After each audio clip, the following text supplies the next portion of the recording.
The ERC Synergy Grant for Oceans celebrated its midterm in the summer of 2024. It's been 3 years of scientific research, field missions around the world, collaborative work, results and discussions, meetings and connections between our teams and the marine life we study. We want to show you how we've built this path, the marine animals that move us, and the work we do on a daily basis. Okay, we started working together on 4 oceans. I'm an evolutionary biologist. I study ancient DNA for marine mammals. Eu sou uma historiadora ambiental da época moderna, dos oceanos marinhos, dos animais marinhos. I am taking part of the DNA work that I do together with James.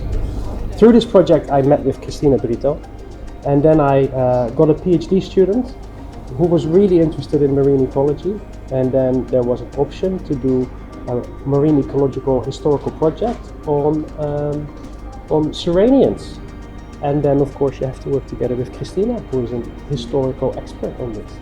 E a ideia, o momento que surgiu aqui foi estudarmos a mesma espécie, o mesmo grupo de espécies, neste caso os sirénios, manatins e dugongos, juntando perspectivas várias. De um lado a ecologia marinha, aquilo que os dados genéticos podem dar e aquilo que a história nos conta sobre as populações e as relações das diferentes sociedades com estes animais. We pretty quickly encountered each other in Trinity, and he gave me the task of identifying other like-minded individuals, I think.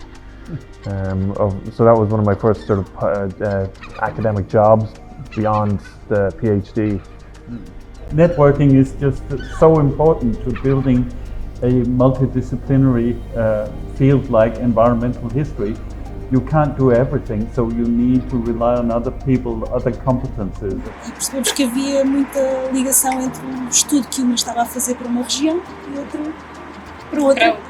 E que teria sentido fazer então uma conjugação dos nossos interesses e também da nossa experiência. So among the 3 of us, we all have an interest in the Scottish fisheries and Scottish marine exports. We're planning some research trips together and we're sharing all of our sources, and Johannes and I have been PhDs for a year now, and Sienna's just joined us the past few weeks, so we're excited to onboard her into all of our Scottish studies. Yeah, I'm new to the Scottish stuff, so their archival material and that kind of stuff, I'm really looking forward to using their expertise. Joanna and I always have an open line of communication with each other. I find Joanna very professional, very experienced, and she has wonderful ideas about the project. Sempre foi uma pessoa que me acolheu muito bem e às minhas ideias, o que é sempre bom, porque às vezes torna-se um bocadinho assustador participar das reuniões dos investigadores sénior. So it's a very easy working relationship. So I bring a lot of insight. What I don't bring is what Francis brings, namely an ability to analyze all the data that I just throw at him.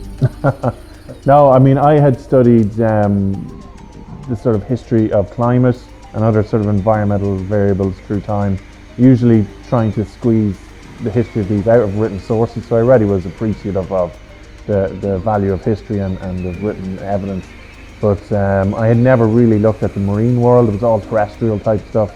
Francis suggested that maybe volcanic eruptions have a role to play for understanding the variability of herring catches, and I thought, he's crazy. Yeah, sure, I was very speculative, but we knew there was, these big climate altering events. Eruptions can influence your harvests on land, so maybe they can also influence the fish catch. Certainly they could also influence the demand for fish as well. It's been really, really interesting working with historians and fish biologists and people that I wouldn't have worked with previously. So as a marine biologist, it's been amazing to work with people from all backgrounds, and coming together and learning different techniques and from each other has been fantastic. I mean, the cliche answer is perhaps for the whole to be greater than the sum of the parts. But really it's when, you as a disciplinary expert and archaeologist in my case, had a question that is incredibly interesting and perhaps important, but unanswered. And that's what Synergy is all about, is to make that question answerable. Eu estou a trabalhar sobre manatins e dugongos, mas eu acho que teria que dizer as baleias. I would probably go with the parrotfish. I think it would be a dolphin then. That would be an Atlantic cod. Yes.